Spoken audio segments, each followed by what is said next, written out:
You think you know the story of Jeffrey Dahmer, the Milwaukee Monster, the guy who did all that messed up stuff and got sent to prison for it, but you've only heard half of it.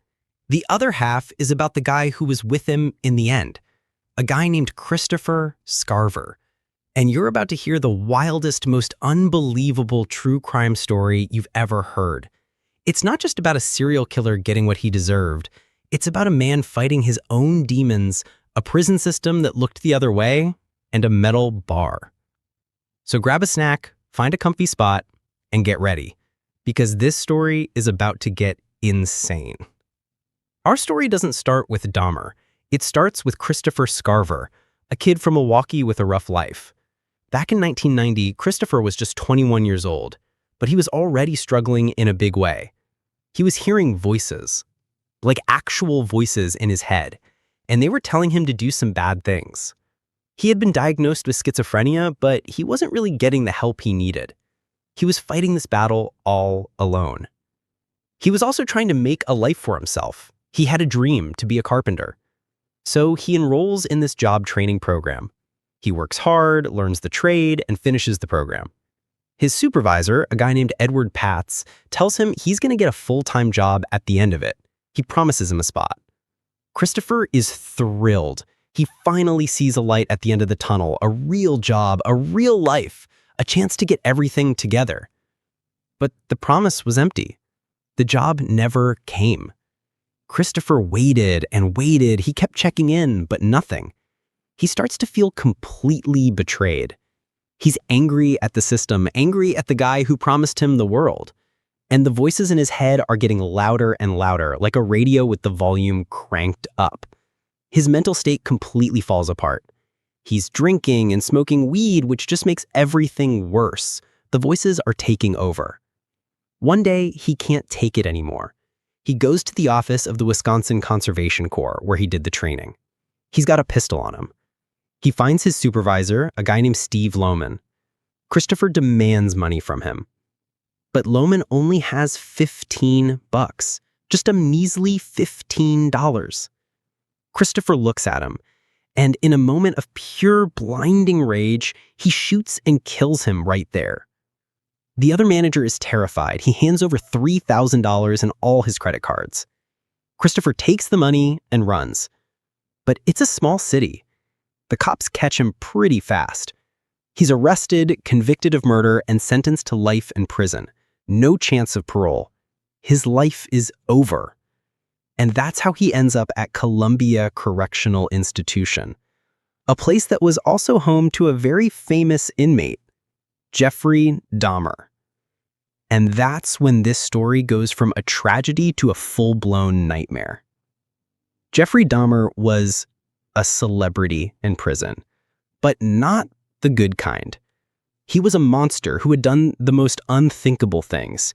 He had murdered, dismembered, and even eaten parts of his victims.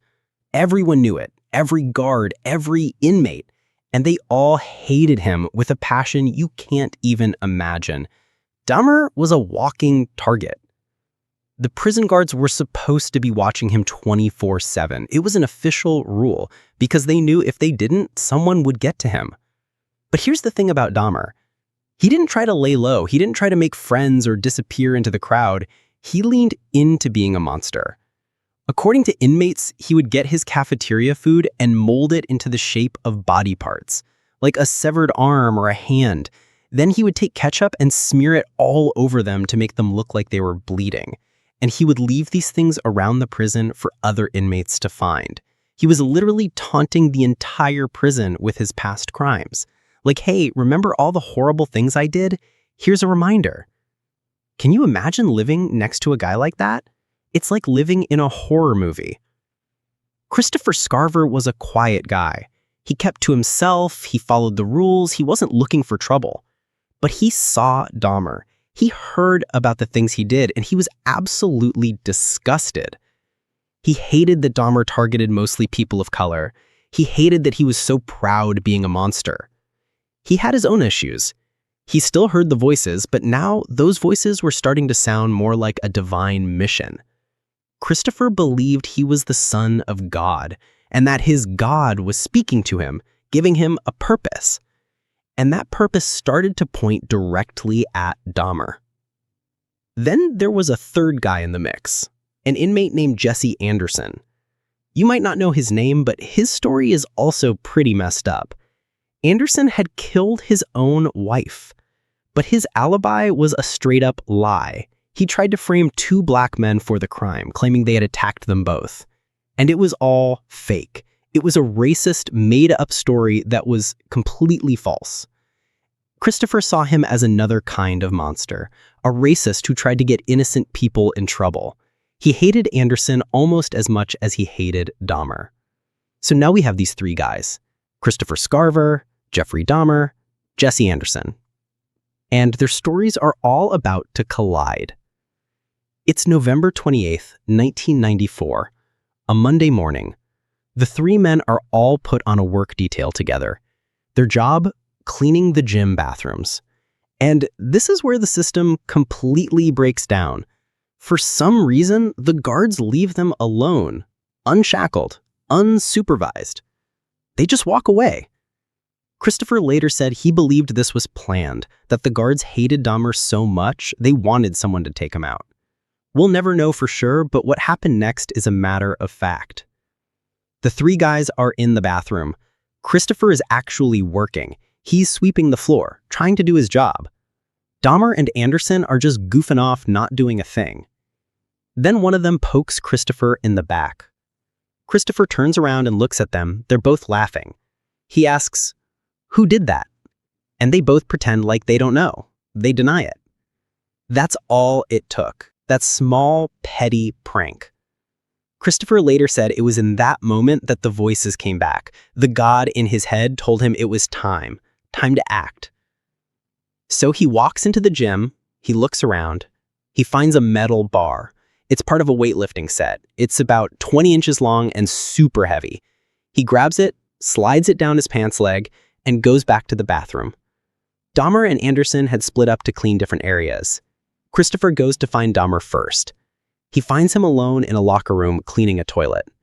And Christopher pulls out a newspaper clipping. He had been saving it for a long time. It was an article about Dahmer's crimes. He holds it up and asks Dahmer, "Did you really do all this stuff?" Dahmer looks at the clipping, he looks at Christopher. He knows it's over. He tries to get away. But it's too late. Christopher pulls the metal bar out and hits him in the head once. Then again. Dahmer falls to the ground. It's over. But Christopher isn't finished. He goes looking for Jesse Anderson. He finds him cleaning in another locker room. And without a word, he walks up to him and hits him in the head with the metal bar, too. Then Christopher calmly walks out of the gym. He walks straight back to his cell. A guard sees him and asks, "Hey, why are you back so early?" And Christopher just looks at him and says, "I killed some people. God told me to." Dahmer was found dead on the floor. He was taken to the hospital, but he was pronounced dead about an hour later. Jesse Anderson lived for a couple more days before he finally died from his injuries. And Christopher Scarver, well, he was already serving a life sentence, so he got 2 more life sentences on top of it. He's still in prison today. And that's the story. The day a serial killer who taunted his victims with fake body parts met his end at the hands of a man who believed God told him to do it. It's one of the craziest, most unbelievable true crime stories ever told. And it all happened because a promise was broken, a man heard some voices, and a guard turned his